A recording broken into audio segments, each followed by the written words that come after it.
When I was 17 years old and I was about to embark on that next journey in my life, I had worked really, really hard throughout my high school years to position myself to go to the schools that I was interested in Boston and California. I was raised in Miami, Florida, so California was very exciting at that point.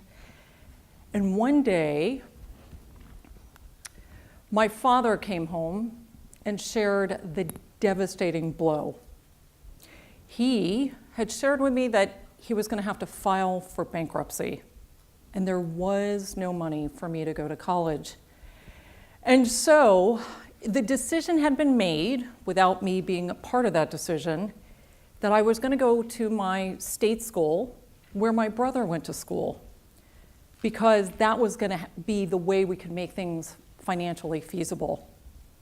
And I knew from the moment that I stepped foot on that campus, it was not the right place for me. I didn't feel inspired. I wasn't excited. I knew that I was a fish out of water, but I was going to have to figure out the way to make the best of it. So what I decided to do was to push through school as quickly as I could, and so I ended up graduating in 3 years.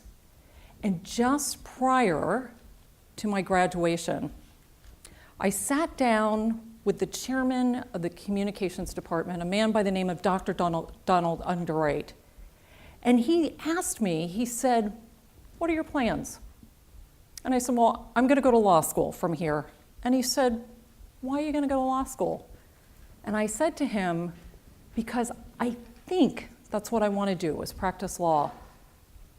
And he said, "Rather than think about something, why not know what you want to do? Why don't you get out in the world and do a final year abroad somewhere?" And I said, "Well, that sounds interesting." So I went home that night and I called my parents and I said, "Mom, I'd like to do a semester in London." And she said, "No, that's just not possible." I knew financially it would be a big stretch for my family at that point, even though I had worked most through my undergrad and ended up paying for my undergrad. And I went back to Dr. Underwright's office the next morning and I said, "I'm sorry, it's a great idea. Thank you for taking the time, but it's just not possible." And he said to me, "What is your parents' phone number?" So I gave him the phone number and I left. That night, I got a call from my mother and she said, "I guess we're going to have to buy you a coat." And I said, "For what?" "Because it's cold in London and you'll need a coat." So with excitement, I marched right back into Dr. Underwright's office the next day and I said, "What happened? How did you convince them?" And he said to me, "Deborah, I see something in you that I rarely see in students your age. And you've got to get out into the world and you've got to explore it. You've got to understand how different people live in different situations. And most importantly, you've got to figure out to begin to understand how the world works." So off to London I went and my whole world opened up. I realized there was artistic expression in people. And growing up in Miami, Florida, I had no idea that there were homeless people and there were wars going on. I lived a very sheltered life. And I realized that within myself, I had become an advocate. I cared about issues. I cared about people. I was interested in civil liberties and human rights. And so after that semester in London, I came back home and I started law school with my plan. That was my plan, to finish up law school. And upon finishing that first semester, I looked at my mother and I said, "I can't stay." And she said, I know you can't." So I had decided, after having that experience in London and having a mini internship in Parliament, that I wanted to be in Washington. I needed to be in the center of things. I didn't know anybody living in Washington, D.C., but I was just going to pick myself up and I was going to go. I wanted to work on Capitol Hill. I had no idea what that meant. I didn't know if it meant you get coffee for the member of Congress, but I just knew that I needed to be there. And this time, I had the tools to do something about it. So I packed up my car, drove 4 hours to the train station, put my car on the auto train, slept there overnight on the train, landed in Quantico, Virginia, and ended up staying on the couch of a friend of a friend of a friend type of thing. It was the most uncomfortable experience. But I knew that in order to achieve what I wanted, it wasn't going to be easy. In fact, it was going to be this path of most resistance. But within 2 weeks, I had landed a job as a waitress because I had to pay the bills. I had found myself a place to live. And every day that I had off, I knocked on doors.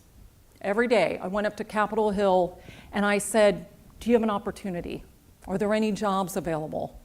And day after day after day, I got the door slammed in my face. Nope, we don't have anything here. Nope, no opportunities. Check back with us in a couple months. So September went by, October went by, November went by, and I called my father crying, saying, when is it going to happen?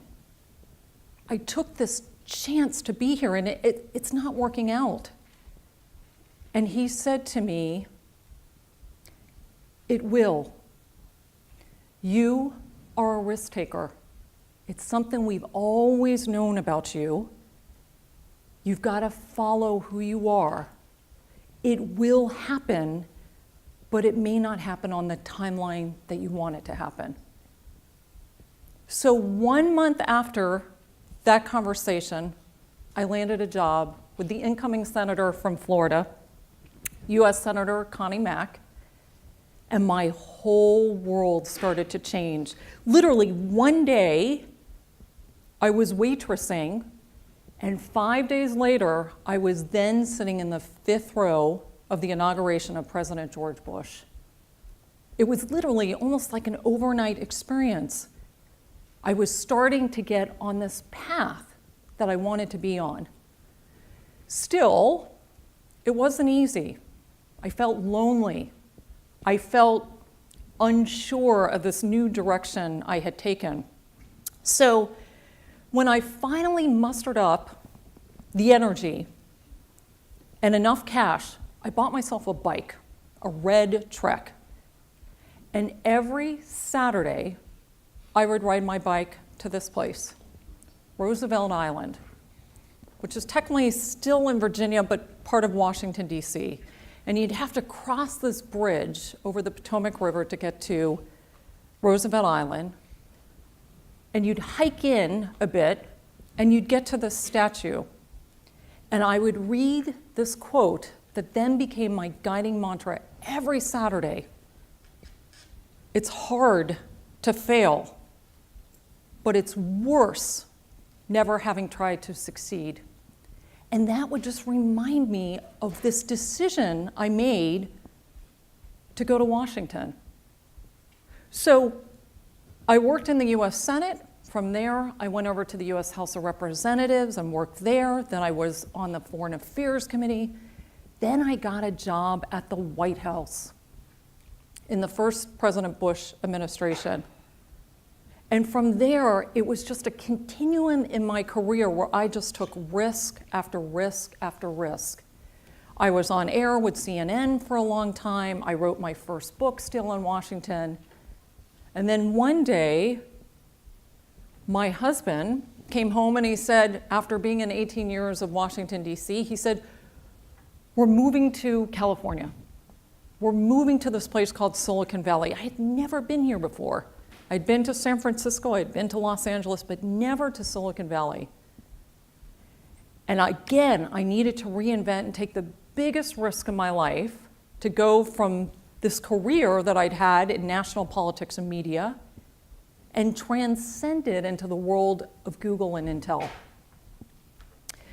But I knew that I was a risk taker. I knew I had the tools. And so I just decided if I was going to be here, I was going to learn what entrepreneurship was about, and I was going to build out companies, which is what I did. I became so fascinated by risk-taking that I wrote a book about it. It's the book that's in your bag that you get to take home. And I'm often asked, where does risk lie? How should I think about risk and taking risk in my life? And I like to think about it as a majestic tree growing. And the trunk of the tree is the foundation of who you are. The branches that extend from that trunk are who people expect you to be. It's the direction that maybe your parents, your teachers, your peers, they put you on this path. But then those secondary branches are places that you start to travel on your own. The leaves on the trees are the people in your life. Sometimes they're there for a reason, a season, or a lifetime. They stay and they go. And then that root system below is your ecosystem. It's that entire ecosystem of what makes you you. But risk lies in that open space, in the open spaces between the branches, in the open space above the tree. And that's for you to decide what type of risk in life you want to take. Risk has been a really dirty word, and in the business world, it gets held hostage by the corporate finance world. But really, risk-taking in all of us enables us to grow. Risk is the difference between living an ordinary life and an extraordinary life. If you don't take risk, you remain completely idle. So I'm often asked, what are those characteristics of great risk takers? They refuse to accept the status quo. They know that something can be done just slightly different, slightly better.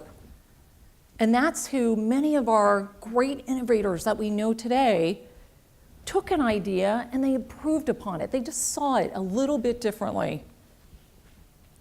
They are very much in touch with a much greater purpose in life. It's the advocate inside of you. It's where your passion lies. What do you care about? What makes you tick?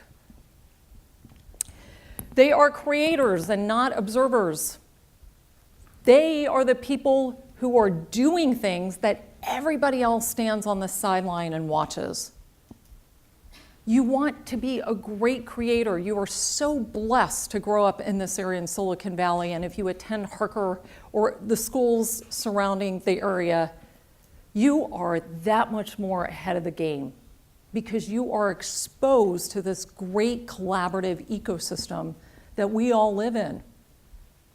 But it's up to you to create rather than observe others creating. And lastly, risk takers believe that anything is possible, just like Dr. Donald Ungerleider.